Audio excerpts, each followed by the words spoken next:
말을 듣고 격분하여 사도들을 죽이려고 하였다. 그때 최고의회에서 어떤 사람이 일어났다. 온 백성에게 정병을 받는 율법 교사로서 가밀리엘이라는 바리사이였다. 그는 사도들을 잠깐 밖으로 내보내라고 명령한 뒤 그들에게 말하였다. 이스라엘인 여러분, 저 사람들을 어떻게 다룰 것인지 잘 생각하십시오. 얼마 전에 테우다스가 나서서 자기가 무엇이나 되는 것처럼 말하였을 때 400명 가량이나 되는 사람이 그를 따랐습니다. 그러나 그가 살해되자 그의 추종자들이 모두 흩어져 끝장이 났습니다. 그 뒤 호적 등록을 할 때 갈릴리아 사람 유다가 나서서 백성을 선동하여 자기를 따르게 하였습니다. 그러나 그가 죽게 되자 그의 추종자들이 모두 흩어져 버렸습니다. 그래서 이제 내가 여러분에게 말합니다. 저 사람들의 일에 관여하지 말고 그냥 내버려 두십시오. 저들의 그 계획이나 활동이 사람에게서 나왔으면 없어질 것입니다. 그러나 하느님에게서 나왔으면 여러분이 저들을 없애지 못할 것입니다. 자칫하면 여러분이 하느님을 대적하는 자가 될 수도 있습니다. 그들은 가말리엘의 말에 수긍하고 사도들을 불러들여 매질한 다음 예수님의 이름으로 말하지 말라고 지시하고선 놓아주었다. 사도들은 그 이름으로 말미암아 모욕을 당할 수 있는 자격을 인정받았다고 기뻐하며 최고의회 앞에서 물러나왔다. 사도들은 날마다 성전에서 또 이 집 저 집에서 끊임없이 가르치면서 예수님은 메시아라고 선포하였다. 아멘. 방금 읽은 사도행전 5장 33절에서 42절 중에 제일 충격적인 게 눈에 싹 들어오죠. 매를 맞고도 기뻐하며 끊임없이 선포하는 사도들의 내용이 나와요. 사도들은 예수님의 이름으로 말미암아 모욕을 당하게 된 것을 특권으로 생각한다.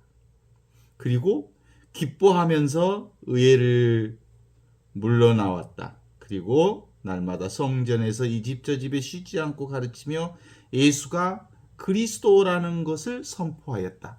매를 맞고도 기뻐하며 끊임없이 그리스도를 선포하는 모습. 이게 이제 오늘 우리가 함께 보아야 할 아주 키포인트죠. 사도행전 5장 33절에서 42절. 우리가 어제 보았던 대목에서는 사람에게 순종하는 것보다 하느님께 순종하는 것이 마땅합니다. 지금 여기 이 순간 살아있는 그리스도의 현존을 사는 것이 전부입니다. 라는 고백을 했거든요. 그리고 오늘 본문은 그 고백이 구체적인 자신들의 실제적 삶에서 어떤 대가를 치르는지를 보여주는 모습이죠. 최고의회는 사도들의 말을 듣고 대단히 격분해서 죽이려고까지 하죠. 그렇지만 가말리엘의 말이 개입되면서 사도들은 죽음은 면하지만 매질을 당하고 다시 예수님의 이름으로 말하지 말라는 지시를 받습니다. 지금 여기 이 순간 살아있는 그리스도의 현존을 고백하지 말라, 살지 말라라고 하는 지시를 받는 거예요. 그런데도 놀랍게도 사도들은 낙심하거나 침묵하지 않고 오히려 그 이름 때문에, 현존의 이름 때문에, 그리스도의 이름 때문에, 부활하신 그리스도 때문에 모욕을 당할 자격을 인정받았다고 기뻐하면서 날마다 성전과 집집마다 돌아다니면서 예수님이야말로 메시아이심을 선포해요. 예수님이야말로 메시아다. 이 말은 뭔 말이에요? 지금 여기 이 순간 살아있는 하느님의 현존인 그리스도가 온전히 메시아다. 지금 여기 이 순간 현존만이 구원의 역사를 사는 온전한 그리스도임을 선포한 거예요. 이게 오늘 본문의 중심이죠. 우리에게 아주 깊은 질문을 던집니다. 믿음은 어디까지 갈 수 있는가? 그리고 우리가 현존하며 살면서 순종, 고난 앞에 멈출 수 있는가?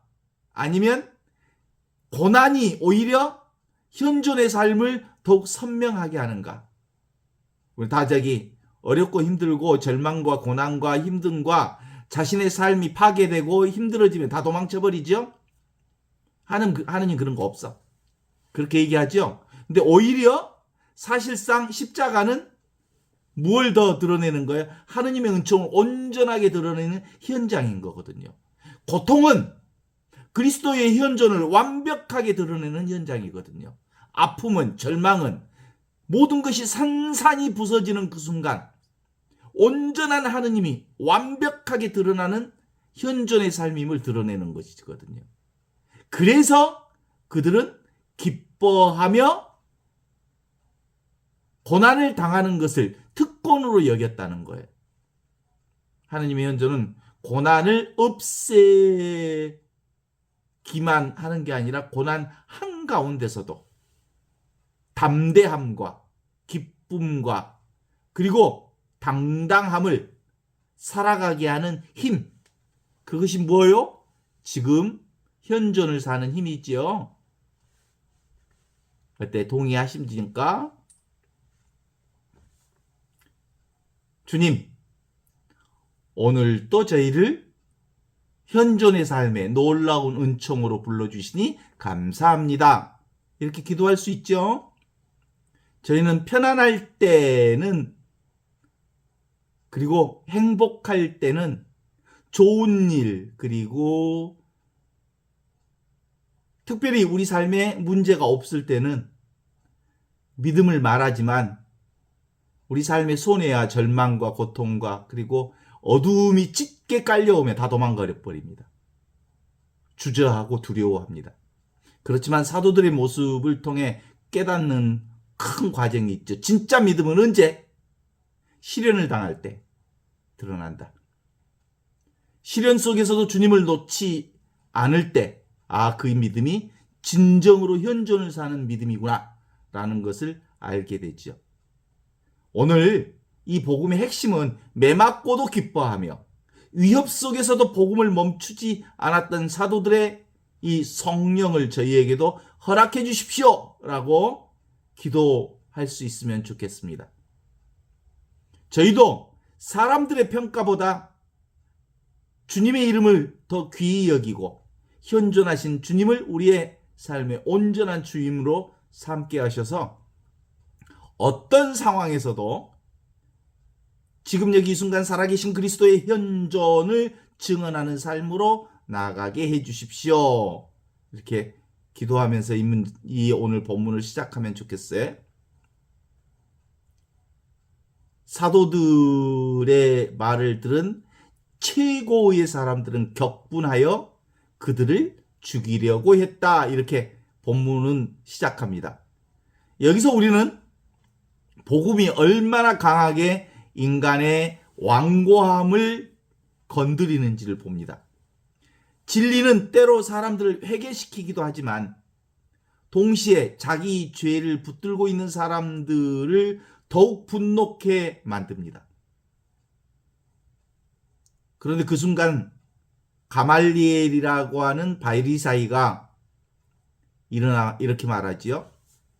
가말리엘은 사도들을 잠깐 밖으로 내보낸 뒤에 과거의 여러 운동이 결국 사라졌던 사례를 들면서 이 일에 함부로 손대지 말라고 공고하지요. 만일 사람에게서 난 것이라면 저절로 없어질 거고 이 일들이 하느님에게서 온 일이라면 막을 수 없을 거요.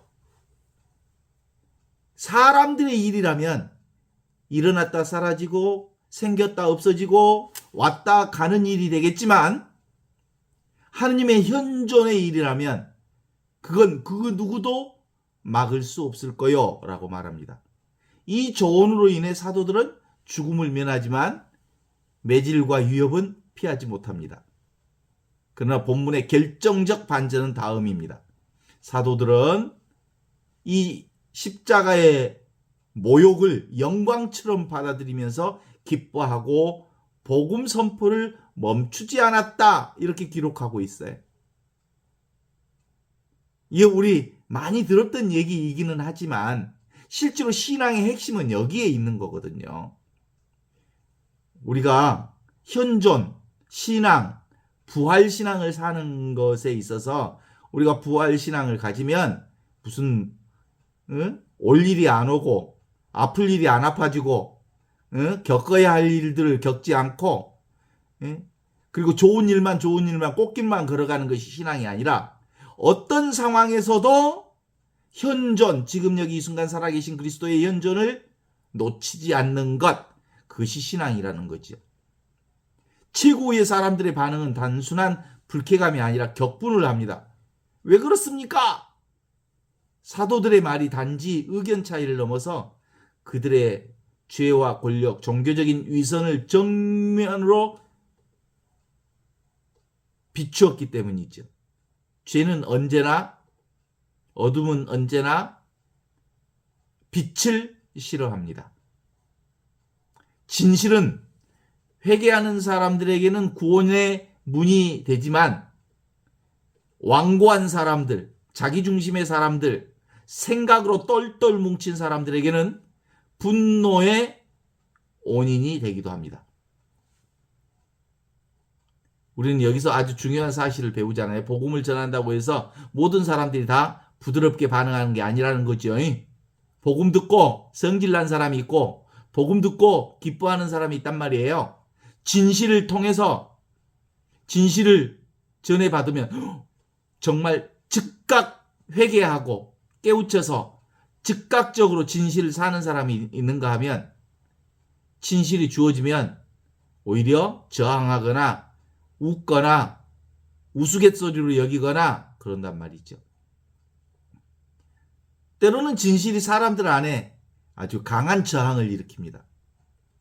복음 선포자는 왜 저렇게 화를 내지? 하며 당황하기보다 진리는 원래 인간의 교만을 건드리기 때문에 에고에 가득 찬 사람들은 성질내게 돼 있고 저항하게 돼 있고 화를 내게 돼 있고 그리고 박해하기 시작한다. 이건 너무 당연한 일이다. 이렇게 받아들여도 됩니다. 우리도 마찬가지죠. 정직함과 거룩함, 회개, 예수님의 유일성 같은 주제는 현존 같은 주제는 여전히 사람들을 불편하게 만듭니다. 그러나 불편하게 만든다고 해서 침묵할 수 없는 거죠. 복음은 사람들을 기쁘게만 하기 위한 메시지가 아니라 사람들을 살리기 위한 메시지라고 하는 사실을 알기 때문이죠. 우리는 흔히 사람들을 하느님을 아주 멀리서 찾지만 시간의 저편, 죽음 이후의 세계 또는 특별한 체험과 기적 속에만 하느님을 만날 수 있다고 여기는 사람들에게 있어서 지금 이 순간의 준비의 시간, 기다림의 시간 이런 것들을 쌩 무시해버리죠. 지금의 순간 늘 고요하고 늘 순수하고 너무나도 빛나게 환하게 비추는 이 자리는 무시해버리고 대상 경계 눈에 보이는 물질에만 우리가 퐁당퐁당 빠지죠.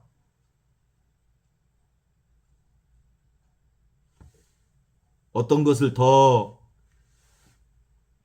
얻어야 하느님께 다가갈 수 있는 게 아니라 오히려 우리는 끊임없이 무언가를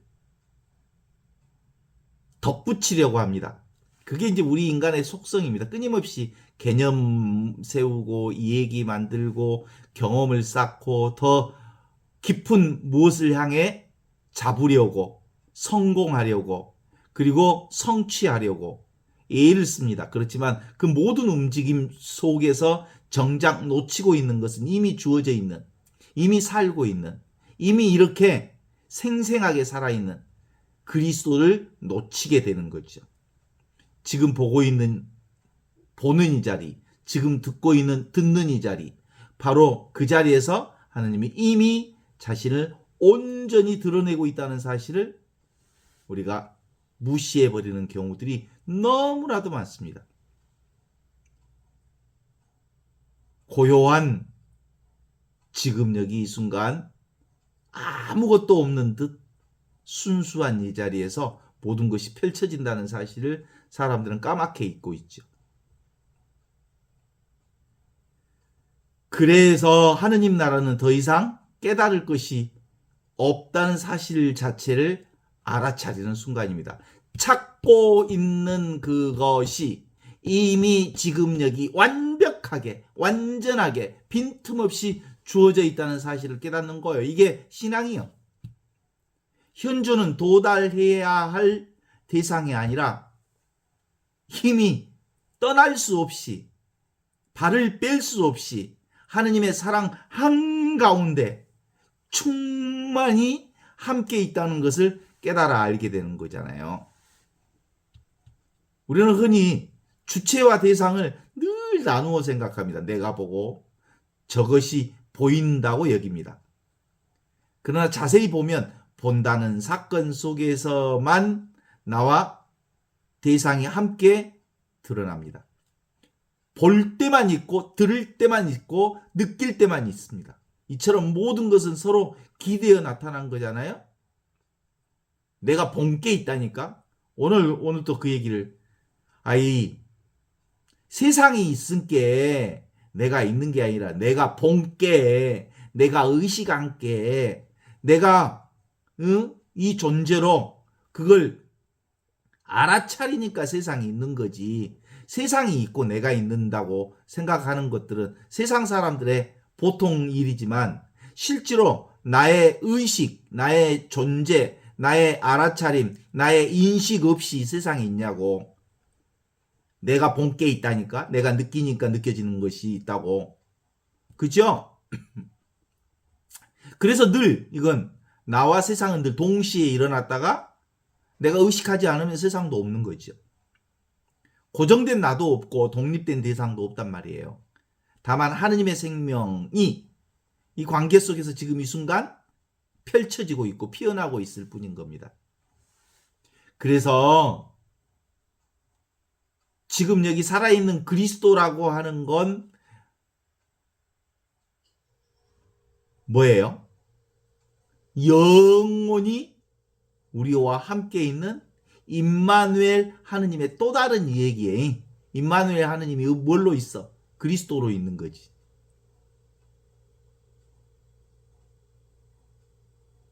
그래서 분별이 일어났다 사라지는 것을 알아차리는 그 자리는 이미 온전한 자유, 생각을 없애려 있을 필요도 없이 붙잡을 필요도 없이 다만 지금 여기 우리가 현존하는 영원한 생명을 살고 있다는 이 사실만 분명하면 어떤 상황도 우리가 헷갈리지 않아요. 하나님의 현존은 이론적으로 분리될 수가 없어.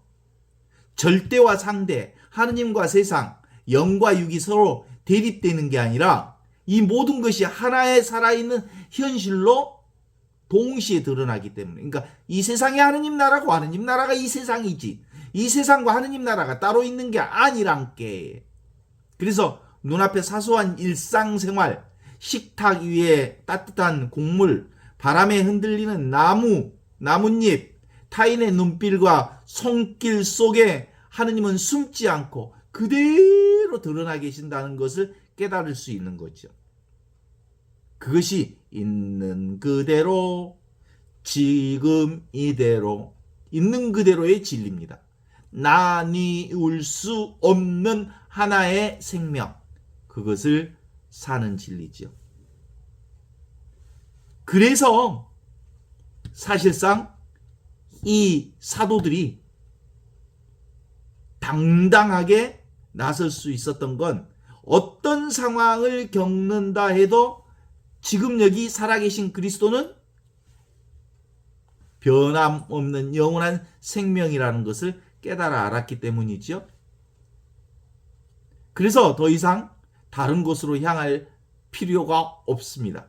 이미 도착했기 때문이죠. 지금 여기에 보고 듣고 느끼는 이 분명함이 그리스도 하느님의 현존이기 때문입니다. 이 단순함을 신뢰하는 것, 이 즉각성을 받아들이는 것, 그것이 신앙의 가장 깊은 자리죠. 결국 우리의 삶의 하나의 초대는 현존하여 지금 살아계신 그리스도를 사는 것으로 초대된 거죠. 끊임없이 밖으로 향하는 시선을 거두어서 이미 주어져 있는 이 그리스도의 자리로 돌아오는 초대. 생각 이전에, 말 이전에, 어떤 해석도 붙이기 이전에 이 맑고 투명한 알아차림 속에 하느님은 늘 새롭게 태어나기 때문이죠. 이걸 가말리엘이라고 하는 바리사이를 등장시키면서 이 얘기를 시작합니다.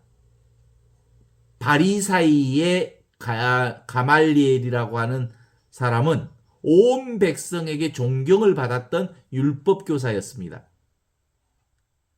무조건 분노에 휩싸이지 않았습니다. 그는 테우다스와 갈릴리아 사람 유다의 사례를 언급하면서 사람들에게 난 운동은 결코 사라진다. 그죠? 아무튼 바리사이파 사람 가말리엘의 이 고백이 진정한 의미의 신앙 고백이에요. 그게 사람에서 나온 거라면 어떤다고요? 생겼다 없어지고 왔다 가는 거다. 그러나 하느님에게서 왔다면 절대로 사라지지 않는다. 그게 바로 그리스도, 그분이 우리와 함께 계시는 그 자리, 그게 영원한 생명의 자리다. 이렇게 말하고 있는 거거든요. 어때요? 멋지잖아요?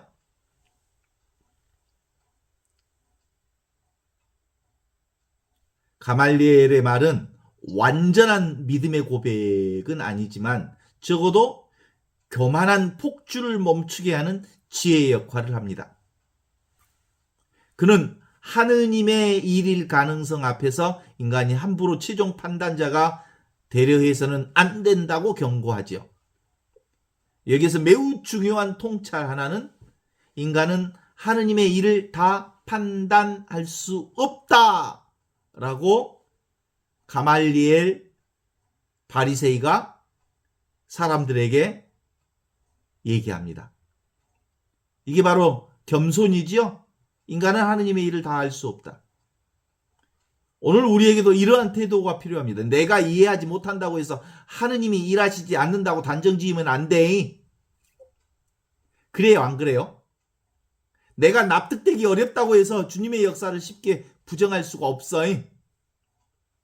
그렇지 않습니까? 분별은 필요하지만 분별 없는 단정은 위험합니다. 바리사이 가말리엘의 말은 적어도 인간의 성급한 폭력을 제어하는 역할을 했습니다. 하느님에게서 나왔으면 여러분이 저들을 없애지 못할 것입니다. 가말리엘의 이 말은 사도행전 전체를 관통하는 중요한 진실입니다. 하느님에게서 나왔다면 그 누구도 어찌할 수 없습니다. 하느님에게서 나온 건 뭐야? 현존밖에 없어, 현존. 지금 여기 이 순간 이렇게 살아있는 그리스도는 어떻게 할 수가 없다고. 그게 진실이니까. 인간은 복음을 막으려고 했고, 그리고 이 복된 소식인 복음을 감옥에 가두려고 했고, 이 복음을 침묵시키려고 했고, 이 복음을 죽이려고까지 했습니다. 그렇지만 하느님에게서 나온 일은 결코 없어지지 않습니다. 오히려 더 넓게 퍼졌습니다. 이 말씀은 오늘 우리에게도 큰 위로가 되지요.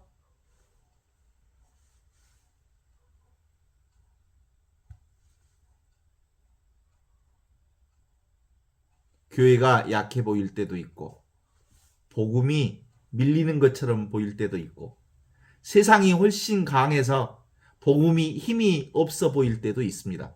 그러나 중요한 것은 규모가 아니라 출처입니다. 그게 하느님에게서 나온 거라면 절대로 없어지지 않습니다. 하느님에게서 나왔다는 말은 지금 여기 이 순간 그리스도와 함께 있다고 하는 사실을 얘기하는 거예요. 그러므로 신앙인은 성과보다 뭐가 중요해요? 근원, 지금 여기 이 순간 하느님의 현존을 사느냐? 이게 중요한 물음의 핵심이 되어야 한다는 거죠. 얼마나 성과가 있느냐, 얼마나 일을 많이 했느냐, 얼마나 영향력이 많느냐가 아니라 그게 하느님에게서 나왔느냐, 인간에게서 나왔느냐라는 것을 분별할 줄 알아야 합니다. 하느님에게서 나온 것 현존밖에 없어요. 인간에서 나온 것은 왔다 가고 피었다 지고 생겼다 없어지는 것들. 그런 것들은 영원하지 않습니다. 우리는 흔히 진리를 어떤 얘기로 이해하려고 합니다. 설명과 개념, 교리와 해석을 통해서 하느님께 다가가려고 하죠. 그렇지만 이 순간 모든 언어의 길은 멈추게 됩니다. 언어는 누가 만들었어? 인간이 소통을 위해서 만든 거예요. 아 다르고 어 다르다 이 말은 뭐예요?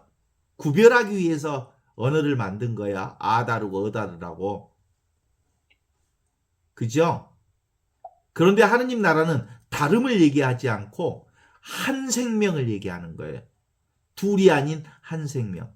더 이상 설명할 수 없고 더 이상 붙잡을 수 없는 이 자리. 바로 지금 이 순간 분명함 앞에 서게 됩니다. 이 하느님의 자리는 우리 인간이 이야기하기 이전의 자리이고 우리 인간이 해석하기 이전의 자리. 그리고 바로 그 자리에서 하느님의 현존은 이미 완전히 드러나 있습니다. 빛이 경계를 비추지 않고 경계 또한 있는 게 아니라 빛과 경계가 모두 사라질 때 그것이 무엇인가라는 질문을 해보면 실제로 텅 비어 있으면서 모든 것을 알아차리는 자리, 지금 이 순간 현존의 자리를 얘기하는 거죠. 지금 이 순간의 사실을 가리키는 지시가 현존이 있죠. 우리는 늘 보는 나와 보는 대상을 나누어 생각하지만 실제로는 둘이 따로 존재하지 않아. 이 세상이 하느님 나라를 드러내고 있고 하느님 나라가 이 세상 안에 펼쳐지고 있는 거죠.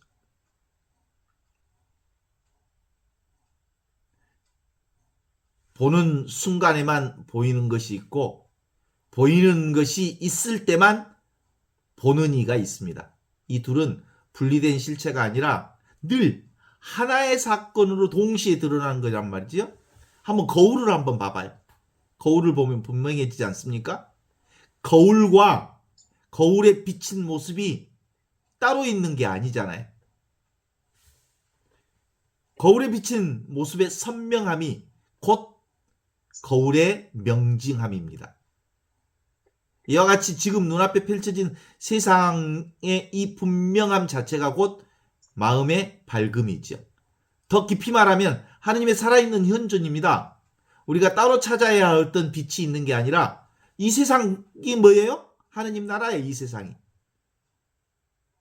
드러남 자체가 이미 그리스도의 빛을 보고 있는 거예요.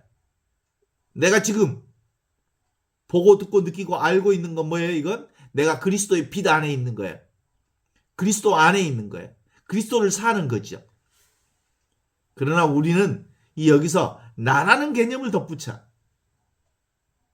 몸과 느낌, 생각과 기억, 그리고 해석과 판단을 묶어서 이것을 나라고 동일시합니다. 그렇지만 이 모든 것은 끊임없이 변하고 흘러가는 과정일 뿐이죠.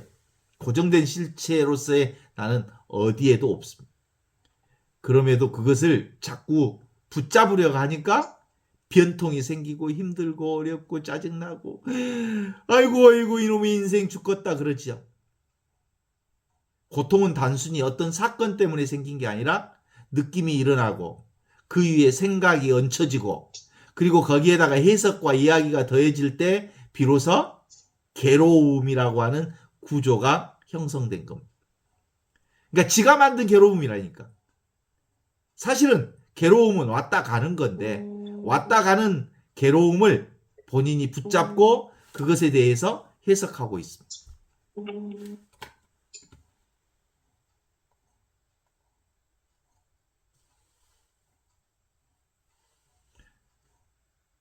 요즘에 인공지능 AI 많이 쓰고 있죠?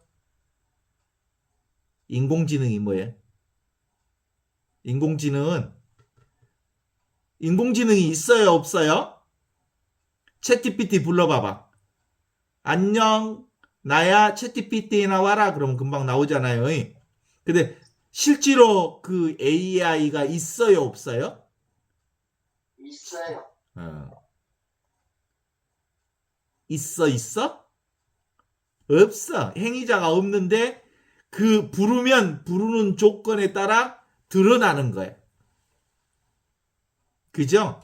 어떤 고정된 주체가 있어서 드러나는 게 아니라 입력과 조건에 따라서 결과가 드러낸다. 그래서 생성형 AI라고 그래.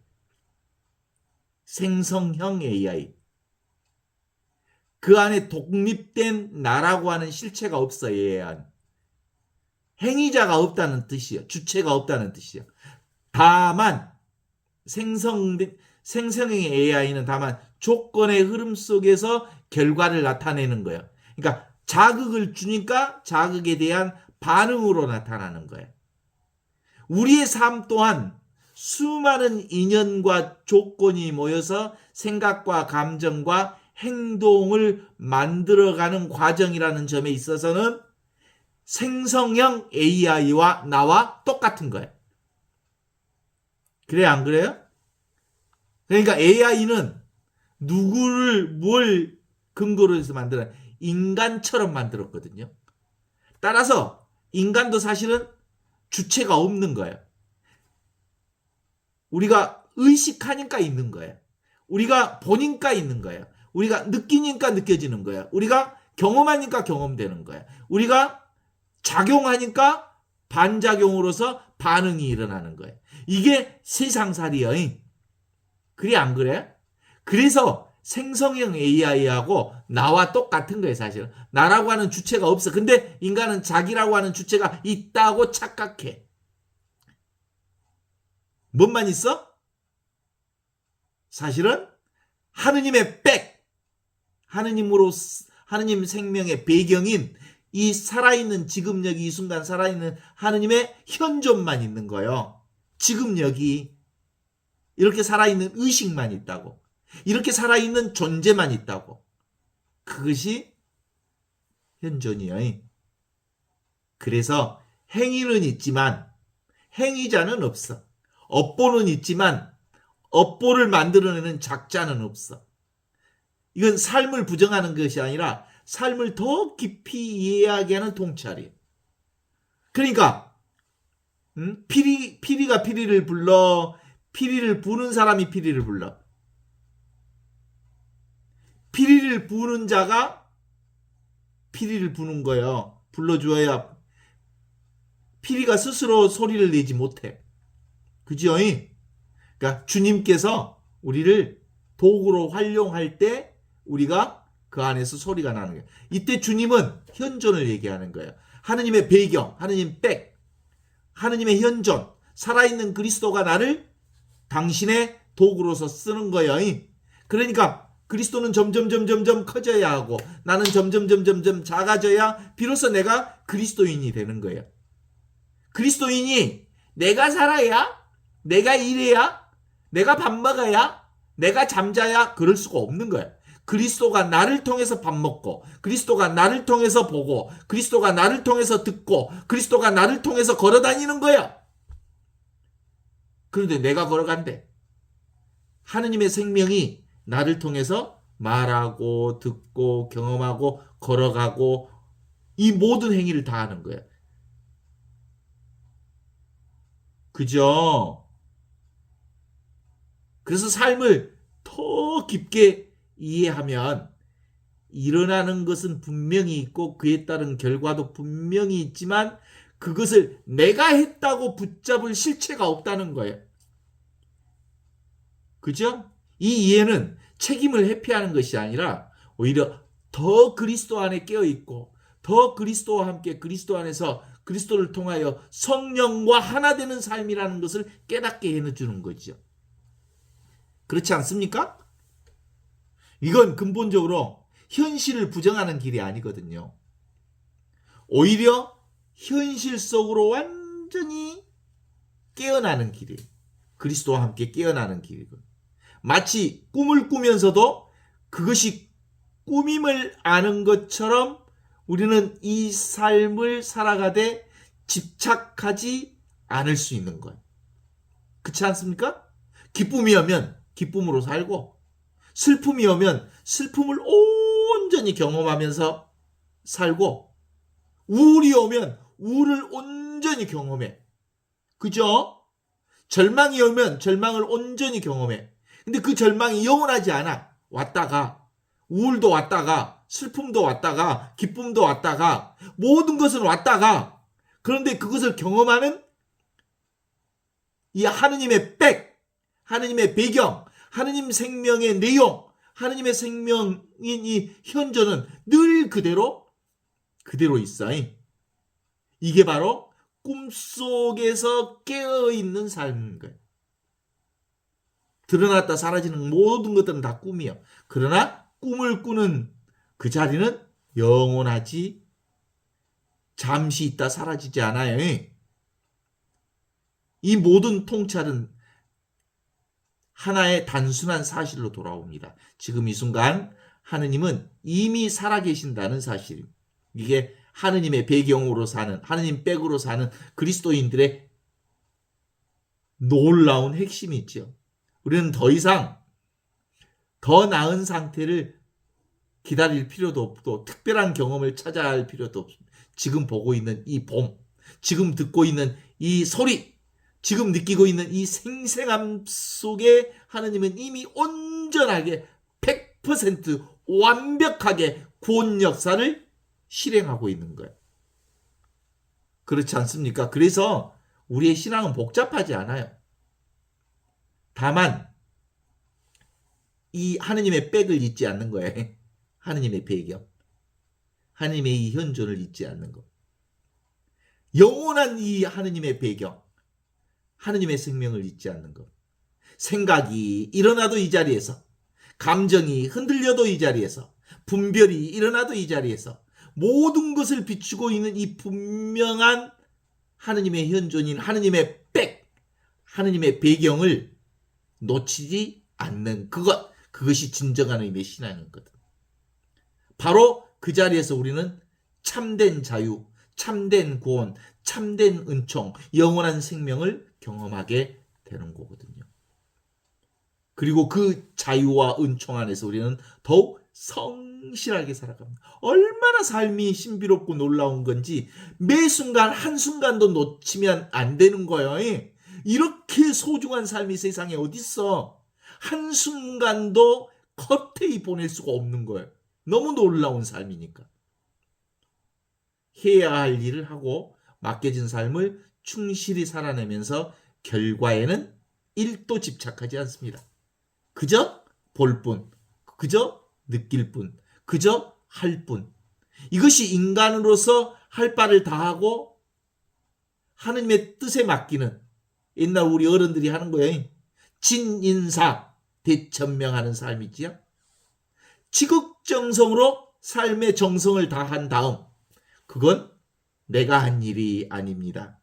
주님께서 나를 통해서 하신 일입니다. 저는 그저 해야 할 일을 했을 뿐입니다. 라고 자신의 삶을 도구적인 삶으로 봉헌하는 거예요. 그렇지 않습니까? 이때 하느님은 멀리 있는 존재가 아니라 지금 이 순간 모든 것을 살게 하는 현존 자체이기 때문입니다. 결국 우리는 어디로 가야 하는 존재가 아니라 힘이 이 자리에 와 있는 존재예요. 우리는 우리의 삶의 출발점이 우리 삶의 도착점이에요. 출발점과 도착점이 따로 있지 않아. 매 순간 출발과 도착이 같아. 알겠습니까? 그래서 알파요 오메가인 영원한 생명을 지금 여기서 사는 거예요. 지금 이 순간 보는 것과 보이는 것이 둘이 아닌 것처럼 나와 하느님 또한 둘이 아닌 하나의 생명을 사는 거예요. 이 분명한 사실, 바로 지금 여기서 하느님의 현존은 살아있는 진실로 우리에게 드러납니다. 오늘 죽음은 면했지만 매질은 피하지 못했다. 가말리엘의 말로 사도들은 죽음의 위기에서는 벗어납니다. 그러나 고난 자체는 사라지지 않습니다. 현존, 그리스도와 함께 산다고 해서 매질이 없어지는 게 아니라고요? 그리스도의 이름으로 말하지 말라고 지시하고 놓아주었다고 기록하고 있습니다. 이 제목이 중요하지요. 하느님의 보호는 언제나 고통의 부재를 뜻하지 않습니다. 고통은 고통대로 있어. 우리는 종종 하느님이 함께 하시면 고난이 없어질 거라고 기대합니다. 택도 없는 소리 하지 마시오. 아픈 사람들 들으시오. 하느님이 함께 계신다고 여러분의 고통을 줄여주지 않습니다. 고통은 고통 그대로 경험하지만 그 고통이 잠시 왔다 사라진다는 것을 알기에 그 고통에 끄달리지 않을 뿐입니다. 사도행전은 더 깊은 진실을 가리킵니다. 하느님은 때로 고난을 제거하시기보다 그 고난 속에서 무너지지 않게 하십니다. 감옥에서도 매질 속에서도 위협 속에서도 절망 속에서도 십자가 속에서도 제자들은 무너지지 않았습니다. 왜냐하면 주님의 현존이 그들보다 먼저 그 자리에 계셨기 때문입니다. 오늘 우리도 이 사실을 반드시 기억해야 합니다. 하느님이 함께 하시면 언제나 편안함으로 증명되게 아닙니다. 오히려 고난 속에서 하느님의 현존이 너무나도 명백하게 드러납니다. 오히려 고난 속에서 믿음을 지키는 힘, 상처를 입고도 주님을 놓지 않는 능력, 그것이 하느님의 현존을 더욱 깊이 드러낼 때가 많습니다. 그 이름으로 말미암아 모욕을 당할 수 있는 자격을 인정받았다고 기뻐하며, 무슨 사도들이 세디스트야? 사도들은 매 맞은 뒤에 분노하거나 억울해하지 않고 오히려 기뻐한다는 거예요. 왜 그래? 그 이름은 현존의 이름으로 말미암아 모욕을 당할 수 있는 자격을 인정받았기 때문입니다. 이건 세상 사람들의 이해하기 어려운 기쁨이죠. 저 또라이들 아니야? 진짜 이거 이해하려면 현존을 깨달아 알지 못한 사람에게는 도무지 이런 이들의 사도들의 행위에 대해서 이해할 수 없습니다. 고통 자체를 즐겼다는 뜻이 아니라는 점을 확인해야 합니다. 그들은 고통을 사랑한 게 아니라 현존의 이름 그리스도와 연결된 고난을 영광으로 여긴 겁니다. 다시 말해서 우리가 정말 주님의 길 위에 있구나. 우리가 그리스도의 길을 걷고 있구나. 우리가 정말 주님과 함께 있구나. 그래서 기쁜 거야. 지금 여기 이 순간 이게 바로 그리스도의 현존이구나 라는 것을 깨달아서 기쁘다는 것을 고백한 겁니다. 오늘 우리에게도 이 기쁨이 낯설 수 있습니다. 우리는 대체로 인정받고 편안하고 좋은 일이 일어나고 행복해야 기뻐할 수 있다고 생각하지요. 그러나 복음 안에서는 또 다른 기쁨이 있어요. 그 기쁨은 뭐예요? 주님 때문에 지금 여기 이 순간 살아있는 하느님의 현존 안에서 손해를 보더라도 그것이 바로 주님 안에서 일어난 일이기에 기쁘다고 고백할 수 있습니다. 주님과 연결된 삶을 살고 있다고 하는 확신에서 오는 기쁨이죠. 이것은 세상이 주는 기쁨이 아니에요. 모욕을 영광으로 바꾸는 시선. 사도들의 기쁨은 현실 부정이 아닙니다. 그들은 실제로 모욕을 당했고 실제로 매를 맞았고 돌멩이로 피가 터졌고 그리고 정말 죽을 고비를 다 겪습니다. 세상은 그러한 현상을 보고 뭘로 여기냐 하면 패배로 또는 절망으로 볼지 몰라도 사도들은 그것을 예수님의 현존에 참여하는 영광으로 읽었다는 사실입니다. 이게 믿음의 눈이라니까요. 같은 현실을 두고도 전혀 다르게 볼 수 있습니다. 세상은 고난을 수치라고 말하지만 믿음은 그 고난이 누구 때문에 당하는가를 묻습니다.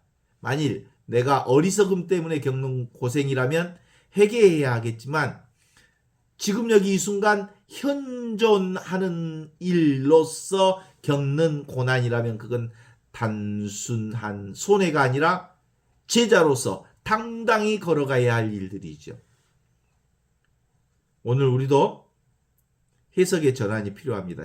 신앙 때문에 불편해지는 순간들, 진실을 말하다가 오해받는 순간들, 복음적 현존의 선택 때문에 손해를 보는 순간들을 무조건 실패로만 보지 말아야 합니다. 오히려 지금 여기면 분명하다면 어떤 일이 일어나도 주님 감사합니다.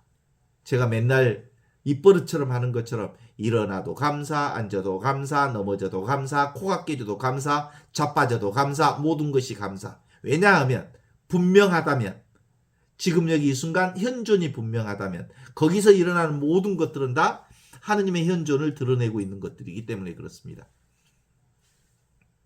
이 사도들이 기뻐했다는데 끝나지 않습니다. 날마다 성전에서 또 이 집 저 집에서 끊임없이 가르치면서 예수야말로 참된 메시아다. 지금 여기 이 순간 살아있는 그리스도야말로 참으로 구원 역사가 펼쳐지는 순간이다. 구원 역사는 지금 여기밖에 없다. 이것이 가장 중요한 메시지입니다. 참된 영적 기쁨은 지금 여기에서 도망치지 않습니다. 더욱더 깊은 현존의 삶으로 우리를 이어주게 합니다. 사도들은 매를 맞고 난 뒤 조금 쉬자고 말하지 않습니다. 도망치자는 말을 하지 않습니다. 당분간은 좀 조심하자고 말하지 않습니다. 오히려 더 분명하게, 더 꾸준하게, 더 넓게 지금 여기 이 순간을 경험하자. 이 은총의 순간을 경험하자.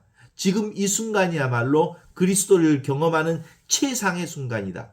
지금 여기 이 순간이야말로 이보다 더 아름다울 수 없는 순간이다.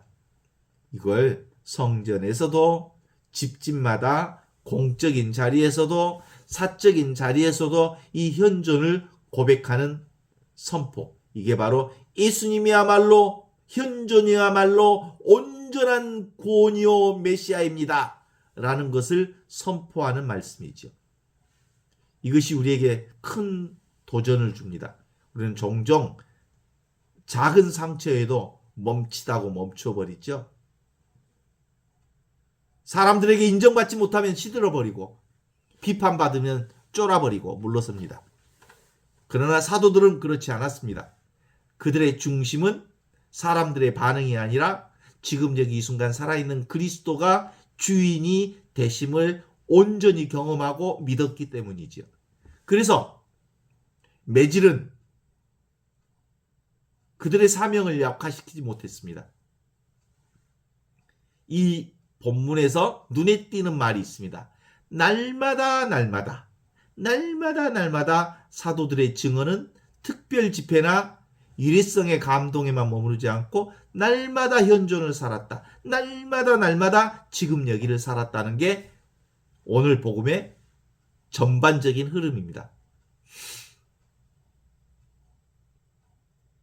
대단한 순간보다 날마다 지속적인 충실함이 지금 여기 우리가 사는 교회입니다. 신앙은 가끔 뜨거운 것만으로 유지되지 않습니다. 오히려 날마다 매 순간순간 찰나찰나마다 주님이 살아계심을 경험하고 매 순간순간 까르페 디엠, 이 순간을 살아라. 아모르 파티, 있는 그대로의 운명을 사랑하라. 메멘토 모리, 모든 것은 다 지나가기 때문이다. 그래서 매 순간 날마다라고 하는 이 리듬이 필요하다는 걸 가르쳐 줍니다. 큰 결심 한 번보다 작은 순종, 매 순간순간 찰나찰나 이 순간을 사는 삶의 기도, 그것이 구원 역사를 사는 거지요. 또 사도들의 선포는 공간적으로도 아주 넓습니다.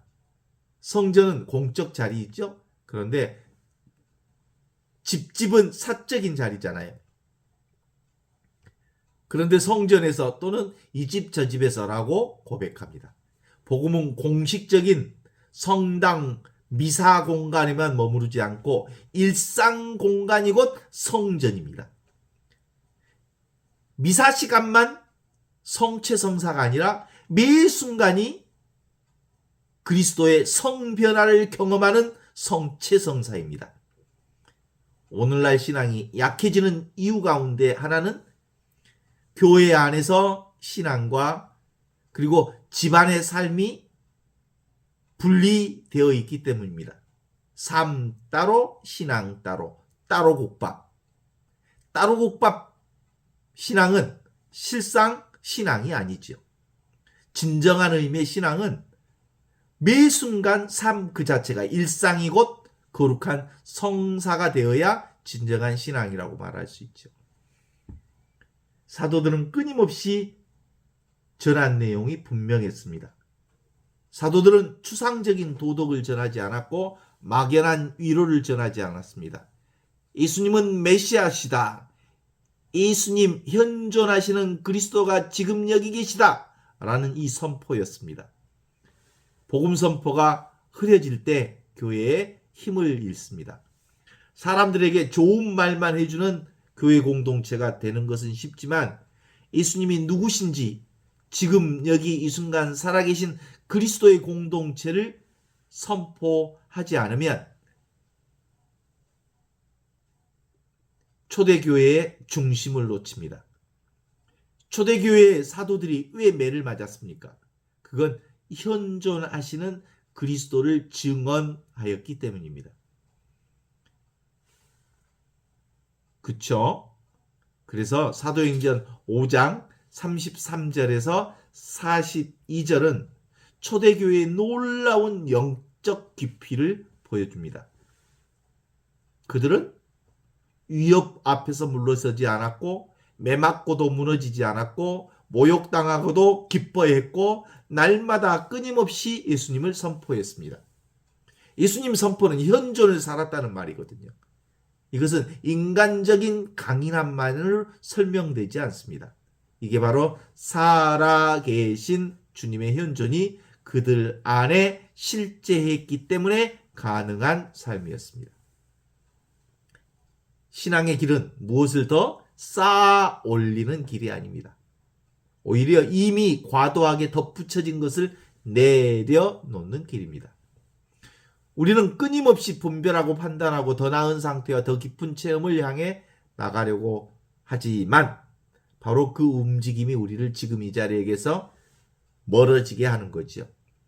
신앙의 참된 방향은 멈춤입니다. 내가 한다, 내가 본다, 내가 행위자다 라고 하는 것을 내려놓습니다. 누가 해 그러면? 하느님이 하신다, 주님이 하신다, 그리스도가 하신다, 삶을 살아간다. 내가 사는 게 아니라 삶을 통해서 삶이 나를 통해서 드러나고 있다. 이렇게 보는 거죠. 분별을 억지로 없애려는 게 아니라 분별 이전의 자리, 생각이 일어나기 전 이미 밝게 드러나고 있는 이 자리로 돌아오는 것이지요. 이걸 뭐라고 할까? 생각하되 생각함이 없는 묘라는 말이 아주 재밌는 이 그리스도의 삶을 드러내는 거예요. 생각은 아주 자연스럽게 일어납니다. 그러나 그 생각에 덧붙이지 않을 때 생각은 더 이상 우리를 가리지 못합니다. 마치 하늘에 구름이 떠돌아 하늘 자체가 흐려지지 않듯이 우리의 의식 속에 어떤 내용이 일어나더라도 그 바탕의 밝음, 하느님의 백, 하느님의 배경, 하느님의 생명은 조금도 손상되지 않습니다. 이 밝음이, 이 하느님의 이 알아차림이, 이 하느님의 바로 이 현존이 지금 여기서 살아계신 하느님을 드러내고 있기 때문이죠.